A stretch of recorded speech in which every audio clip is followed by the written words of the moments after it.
Hello and welcome back to X Alert. When you're sick of the mainstream media, find out what the people have to say. Trump has been officially inaugurated and America is back on track. But Reese, how could you say this?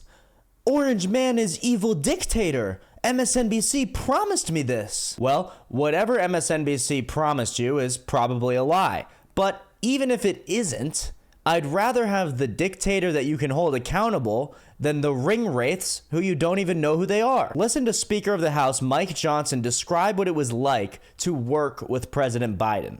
I do stand by it, and I say this without any personal animus at all. I mean, in some ways, I actually kind of feel sorry for Joe Biden. I mean, he's in the twilight years of his life. He is not, obviously, has not been in charge for some time. And I know this by personal observation, and now the whole world knows it. And it's been very, very concerning to me over the last, year and a half since I've had this position. Can you tell us a story when you say personal observation? What kind well, of thing I did you see? it's public now because the Wall Street Journal got it and put it on the front page. But January a year ago, almost exactly a year ago, I had been asked, I became Speaker in October 2023, and there were all sorts of big national security concerns and everything going on, and I started requesting a meeting with the President because, I'm kind of old school, I'm a constitutional law guy. Speaker of the House should be able to talk to the President, especially in times of great national interest and calamity.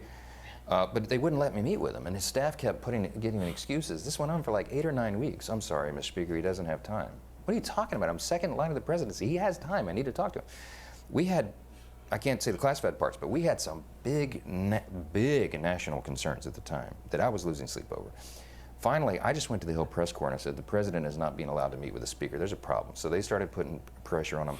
Long story short, they finally relented. They invited me to the White House. I show up and I realize it's actually an ambush because it's not just me and the president. It's also Kamala Harris, Chuck Schumer, Hakeem, the CIA director, everybody. And then, so I walked in the Oval and, I know what this is. They're going to hotbox the speaker on Ukraine funding. That's what it was.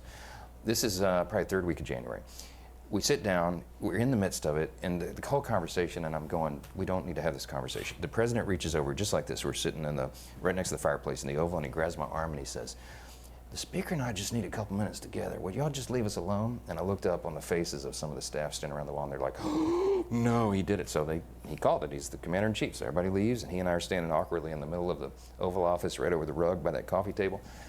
And I said, Mr. President, thanks for the moments. This is very important. I got some big national security things I need to talk to you about that I've heard, and I think you know, and what do we do? But first, real quickly, Mr. President, can I ask you a question? I cannot answer this from my constituents in Louisiana. Sir, why did you pause LNG exports to Europe? I don't understand, liquefied natural gas is in great demand by our allies. Why would you do that? Because you understand, we just talked about Ukraine.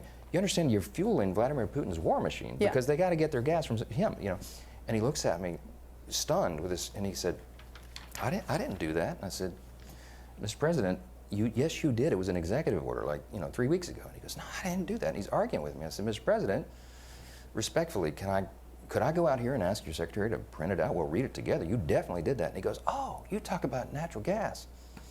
Yes, sir. He said, no, you misunderstand. He said, what I did is I signed this thing we're gonna conduct a study on the effects of LNG. I said, no, you're not, sir. You paused it. I know. I have the export terminals in my state. I talked to those people this morning. This is doing massive damage to our economy, national security. It occurred to me, Barry, he was not lying to me. He genuinely did not know what he had signed. And I walked out of that meeting with fear and loathing because I thought, we're in serious trouble. Who is running the country? I don't know who put the paper in front of him, but he didn't know. Who is running the country? Some people thought it was Nancy Pelosi. Others thought maybe Chuck Schumer. And some, myself included, even thought maybe Barack Obama himself. My money's on Sauron, though. And the Eye of Sauron, aka BlackRock, does not serve the American people. Need some proof of that? Importantly, there's 3 giant corporations, BlackRock, State Street, and Vanguard, which collectively, they own each other, so it's really one giant corporation. But they also own 89% of the S&P 500. They own everything.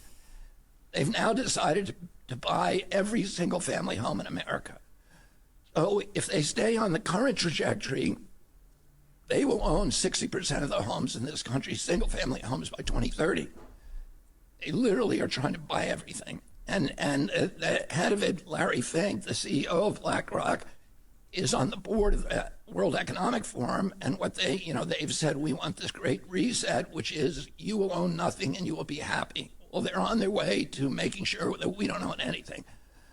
So you all probably have heard of people who are about to buy a home, and somebody comes in at the last minute with a cash offer and snatches it out of the market. Right. And it's usually an LLC with an ambiguous name.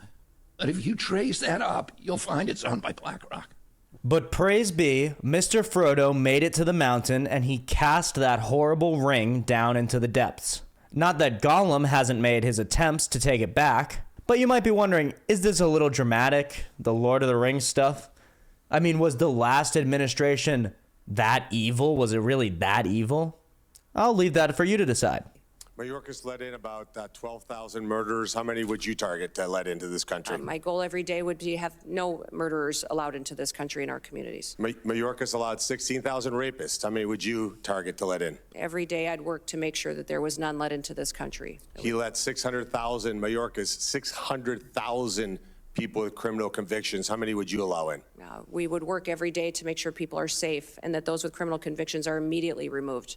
How many private jets would you have the United States taxpayers have fly into foreign countries to pick up people to bring them here? Senator, we will no longer be undertaking that mission at the Department of Homeland Security. So not 700,000 individuals on private jets over the last 4 years. You would not have any. No. I'll be working with President Trump to put in place his agenda in adherence to our federal laws. And how many illegals will you plan to house in luxury hotel rooms in Manhattan at a cost of $6,000 per month? Sir, clearly, Senator, during this election, the American people said they did not support that and that that would not be a part of this new administration. How about sex change operations for illegals? How many of those would you suspect you would fund?